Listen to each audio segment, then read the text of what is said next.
Ladies and gentlemen, Dave Chappelle.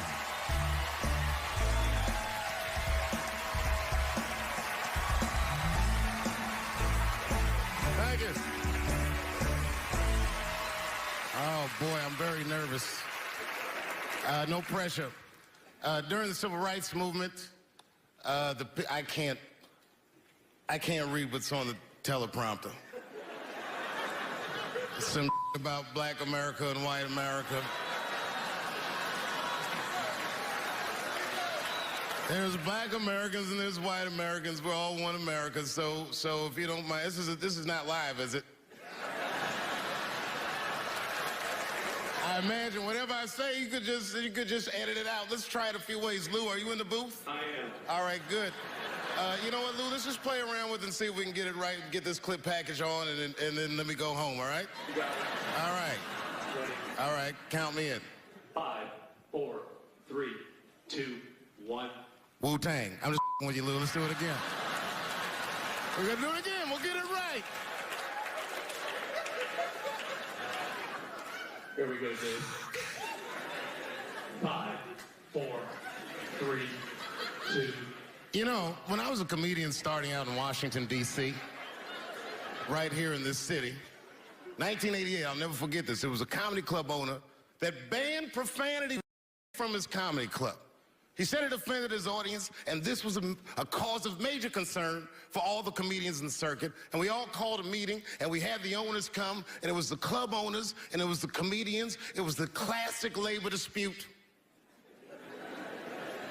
The club owners laid out their case. There cannot be profanity in these clubs because that offends people. And there's a comedian who's still a good friend of mine to this day. He lives right here in Washington, D.C.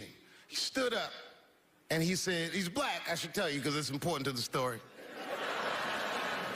He says, I use profanity because I live a profane lifestyle.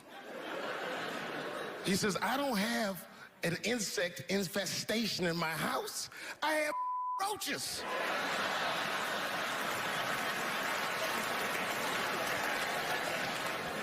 My favorite comedians are like musicians, and the audience is their instrument. And the music they make is your laughter. And that's the laughter that I scored my entire life to. So now, some of my favorite American comedic composers. Thank you. When I lose my job, I lose my man. Treats me like a dog. He called me a dog. Yes, he did. What did he call me? An old dog. Sometimes I wished I was a dog and he was a tree. When you stop and think, football's a fair sport for my people. Only sport in the world a Negro can chase a white man and 40,000 people stand up and cheer him. See, in my neighborhood, the kids have a kind of a dubious reaction to that whole Santa Claus concept. They just don't believe that a white man will ride a reindeer through Harlem after midnight. In truth, white friend, it's you that all look alike. But look at the black people around you. We're all different colors. Black walnut, burnt almond, chocolate mocha, pecan, vanilla, yellow, mellow, light, bright, and damn near white. We come from the first people on the earth. You know, the first people on the earth were black people. We the first people had thought, right? We was the first one to say, where am I? And how do you get to Detroit? I think maybe like 30 years ago, there was a woman that wanted to sing, and a black lady that sang opera that wanted to sing. What was her name? Mary Anderson. And this place was like segregated, and they couldn't sing here. And here we are, like not even 50 years later, a 22-year-old black man on stage getting paid to hold his. God bless America. I gotta go now. Y'all take it easy. Bye-bye.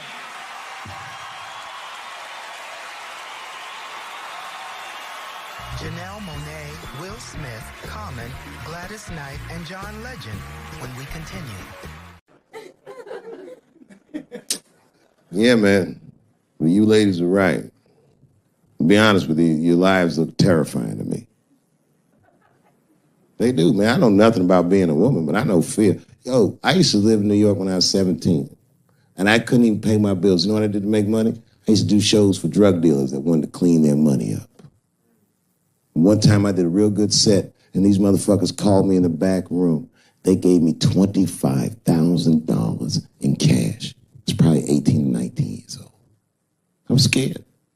I thanked them profusely. I put that money in my backpack. I jumped on the subway and started heading towards Brooklyn at 1 o'clock in the morning. Never been that terrified in my life. Because I never in my life had something that somebody else would want. I thought to myself, Jesus Christ, if motherfuckers knew how much money I had in this backpack, they'd kill me for it. Then I thought, holy shit. What if I had a pussy on me all the time?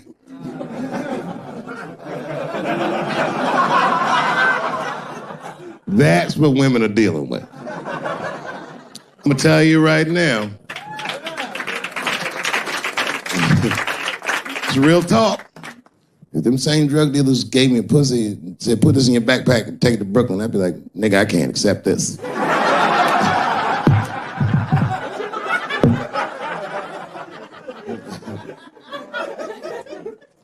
I empathize, man, you know. Everybody gets mad because I say these jokes. But you understand that this is the best time to say them. More now than ever. And I know there's some comedians in the back. Motherfucker, you have a responsibility to speak recklessly. Otherwise. New York Times said that Louis C.K. jizzed on his own stomach. I mean, Louis C.K. wasn't young. I don't know if he's alive. I think maybe he passed away. Let me check and see. He wasn't a young guy, though. People make mistakes. No one is perfect at the end of the day. Louis C.K. Let's see. I think he's still alive, yeah. Oh, forgive me. Why did I say Louis C.K.? It's of late. No, he's still alive. Man, no one is perfect at the end of the day. We all make mistakes, you know. And if you watch this video at the beginning, you will see how Obama was really having a lot, especially when Dave Chappelle was talking. That could tell you how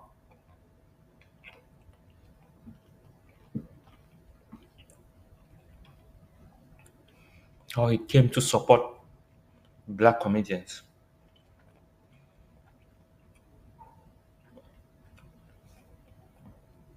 Very, very important. Because at the end of the day, if we don't support one another, who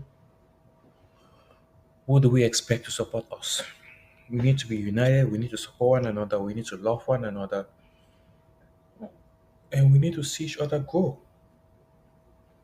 You know, because if we don't support one another, we don't love one another, how do we expect other people to support us? How do we expect other people to love us? We need to love, cherish, and support one another so that other people can support us. You know, if we treat one another badly, how do we expect other races of people to treat us good? They will see from how we treat others and treat us like that. You know, having Barack Obama there, having other dignitaries there, it is very important. It shows unity. Unity is the key. You know, like with what is currently happening now in the Donald Trump New York court trial. If you look at it, there are few white people that are against him. You know, it shows that they are standing for him. You know, and him being white, it's an upper advantage for him. But at the end of the day, unity is the key. Unity is the most important thing. Creating a show where you come and applaud black comedians is very, very nice. It motivates them. It helps them open up again. It helps them try new things in comedy, and it gives them that sense of achievement. You know, I've busted a lot of nuts in my day. None of them were newsworthy. Your comedies all the rest of the shit was really gross because they didn't just say it like I said it. They didn't just say jizz on the stomach. They said it in that fucking Pulitzer Prize winning style that the New York Times has. It was very descriptive. Like, you know what I mean?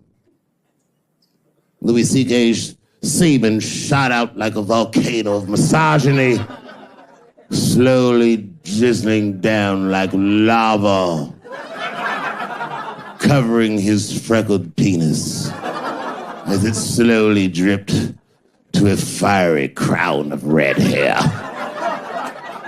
Jesus Christ, I'm trying to eat some huevos rancheros and these niggas is...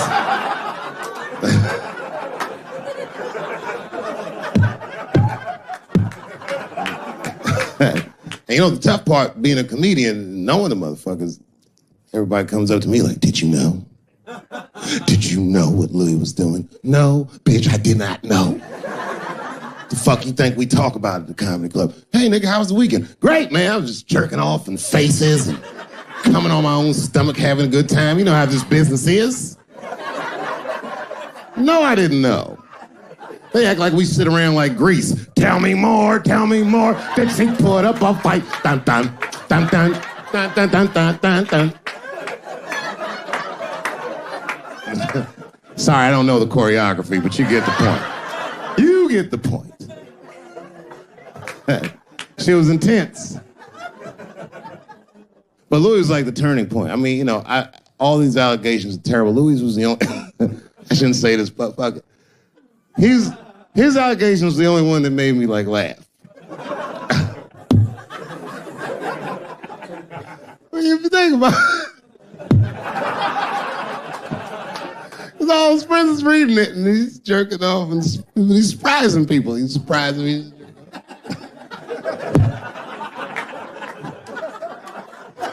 I just picture all the comics in comedy just reading it like, what?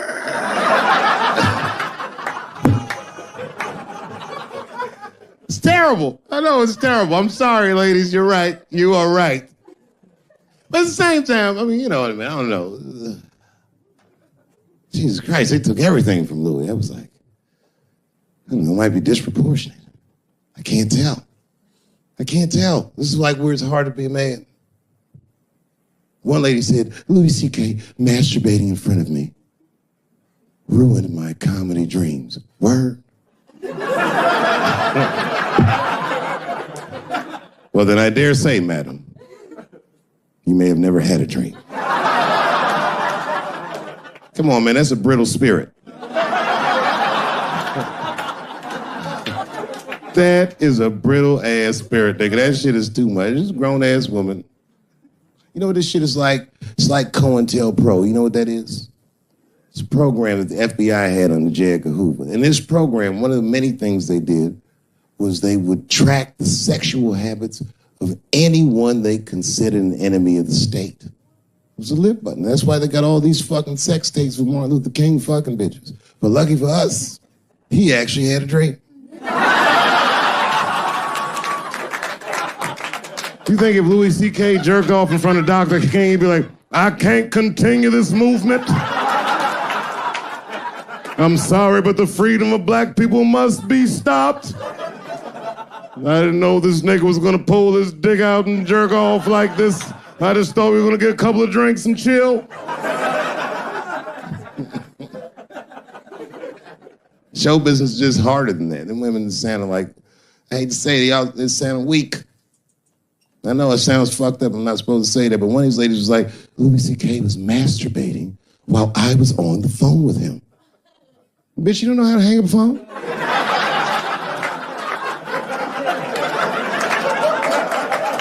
How the fuck are you going to survive in show business if this is an actual obstacle to your dreams?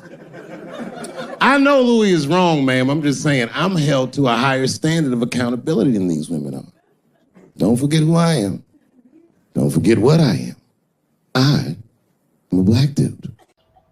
You know, we listen to Dave Chappelle's special. You can see how Dave Chappelle has grown in comedy in such a way where, you know, when you're going in comedy in such a way that you don't do comedies anymore, you just tell stories.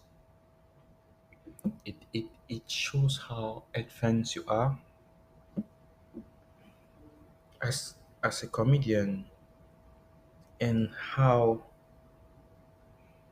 grown you've become.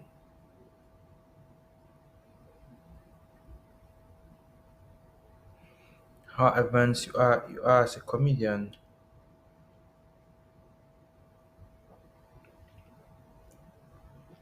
and how grown you've become.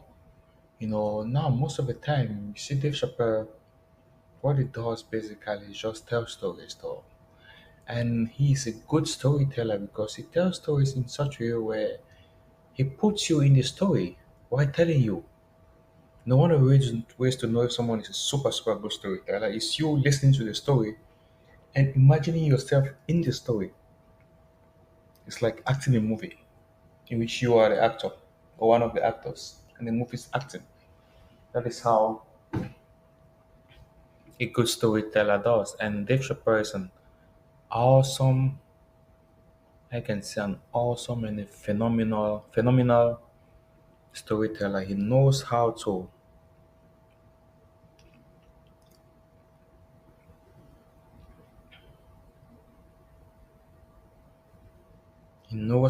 tell stories in a really awesome way. See like what he's talking about Louis CK and the rest like that. Some people might feel some of the things they say might all be true, but sometimes it's just comedy. They know how to tell stories.